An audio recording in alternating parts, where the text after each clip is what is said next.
पूरा Malegaon power loom मजदूरों का शहर जाना जाता है, जिसकी वजह से सभी लोग परेशान हैं। आज हम रमजानपुरा अबू हुरैरा मस्जिद के पास नूर नगर की एक बस्ती के अंदर आए हुए हैं। यहाँ पे इस गली के अंदर पावर लूम मजदूरी करने वाले, हमाली करने वाले, ऐसे सारे हजरात इस गली के अंदर गुजर बसर करते हैं।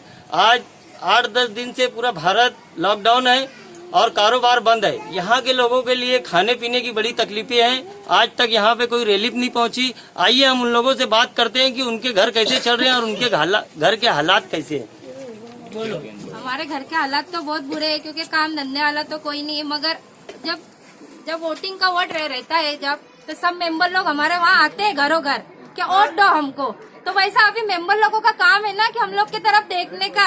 आज हमारे मासूम बच्चे, हमारे सिर्फ पावर के अलावा कुछ नहीं है। तो सिर्फ हमारी एक ही ये है कि गुजारिश है कि बस मेंबर लोग जैसे वोटिंग के लिए आते हैं ना, वोट मांगने के लिए, तो वैसे हमारे घरों घर आके इतना पूछ लो कि माँ बहन तेरे घर पे कुछ है या नहीं है, तो हमारा दिल बड़ा हो जाएगा। हमारे जो आदमी लोग है ना, हाथ मजदूरी वाले, उन लोग को समझने को ना कि हमारे क्या हालात चालू है, हम कौन सी परेशानी से गुजर रहे घर के। तो जरा आए हमारे को देखे हमारे हाल पे और तवज्जो दे जरा। घर के हालात बहुत खराब है। घर में जो आदमी मजदूरी करते वो भी घर में बैठे। तो हमारे घर में से खाने पकाने के लिए कुछ है नहीं। घर में छोटे छोटे बच्चे, कुछ ऐसे भाई इमदाद करे कोई दे तो हम लोग के बच्चे हमारा चलेगा, उसका फिर खाना गुजर होगा। बस कुछ नहीं है। बच्चे देखो तो बच्चे भी भूखे हमारे सब परेशानी हाल में, बस खाने को कुछ नहीं है। बस इतना बस हम बोल रहे हैं। थोड़ा कैसे हम गरीब है वो हिसाब से थोड़ी खाने घर में तेल नहीं है तो चावल है, चावल नहीं तो गेहूं नहीं है। बस इतना ही हम लोग बोलना है। बहुत खुददार है, लेकिन हमारा लॉकडाउन की वजह से हमारे शौहर जा नहीं सकते काम करने के लिए। इसके लिए आपसे अपील कर रहे हैं, जो कुछ भी बन सके हमारी मदद कीजिए। मैं सर्वे नंबर 2.1 से बोल रहा हूँ, दयाना शिवार नूर नगर से, अबू हुरैरा मस्जिद के सामने 23 तारीख। लेकिन 23 तारीख से ये बंद है, इसीलिए जो है तो बहुत तकलीफ और परेशानी हमारे को हो रही है। और हमारे तरफ देखने पूछने वाला कोई मेंबर, कारपोरेटर, एमएलए साहब आज तक यहाँ पहुँचे नहीं है।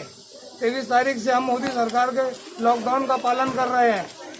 गंज में रहते हैं, हमारे मोहल्ले का नाम अलेरागंज है। आमना मस्जिद पास रहते हैं हम लोग। इधर हम लोग को बहुत परेशानी है। हम लोग इधर मतलब में हमारे हालात भी बहुत खराब है। घरों के अंदर कोई काम धंधा नहीं, कुछ नहीं है, सब परेशान है, घरों में ही रहते हैं हम लोग। इधर थोड़ा हमारे को भी देखो, इधर हम लोग के इधर भी पहुंचा। हम लोग का गट नंबर 178-3 है। एकदम किनारे हो गए, किनारे रहते हैं, एकदम बहुत किनारे पे। इधर कुछ नहीं आता, कोई कुछ नहीं देगा, कुछ नहीं देगा। 3 हफ्ते का दिन कोई नहीं आया।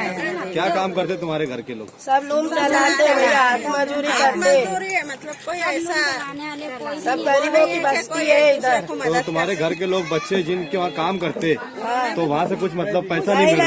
नहीं, वो बोल रहे हम लोग की भी हालत वही है, सही बता। मतलब सेठ लोग की तरफ से भी कुछ पैसा कुछ नहीं मिला है अभी तक के, कोई सेट नहीं दिया। सेठ क्या बोल रहे हैं, बैंक में हमको पैसा नहीं मिलता।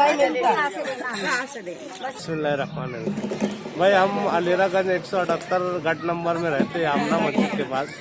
यहाँ पर जो है 100% जितने भी लोग रह रहे हैं ये ईमान वाले हैं और सब भाई सब काम करने वाले मजदूर है।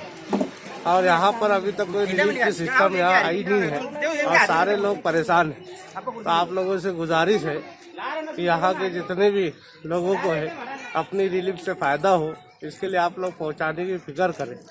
और ये अलेरागंज 178-3 गट नंबर है। ठीक, हम आए हुए थे नूर नगर रमजानपुरा दयाना शिवार मस्जिद अबू हुरैरा के पास। आपने यहाँ के सामी हालात को सुना और देखा कि किस कदर हमारी माँ और बहनें और भाई है जो अपनी जिंदगी गुजर बसर करते थे अपनी कमाई के ऊपर, लेकिन अब लॉकडाउन का आदेश को पालन करते हुए आज सारे कामकाज बंद होने की वजह से जितने दिन गुजर चुके हैं, जमा पूंजी जो भी थी वो खत्म हो चुकी है। अब इनकी मदद करने के लिए इन्होंने अपील की है। हम भी हमारे चैनल के माध्यम से आपसे गुजारिश करते हैं, अपील करते हैं कि आप भी कहीं ना कहीं मतलब इस कौम का हमदर्द रखते हुए, कौम का दर्द रखते हुए इन तक अपनी हमदर्दी पहुंचाने का कामकाज करें। जैसा अल्लाह ने आपको दिया है दामे दर में कद में सुख में, आप बराए करम जल्द से जल्द इन हमारी माँ और बहनों तक अपनी इमदाद, अपनी रिलीफ पहुंचाकर हमें और इन्हें शुक्रिया का मौका दें।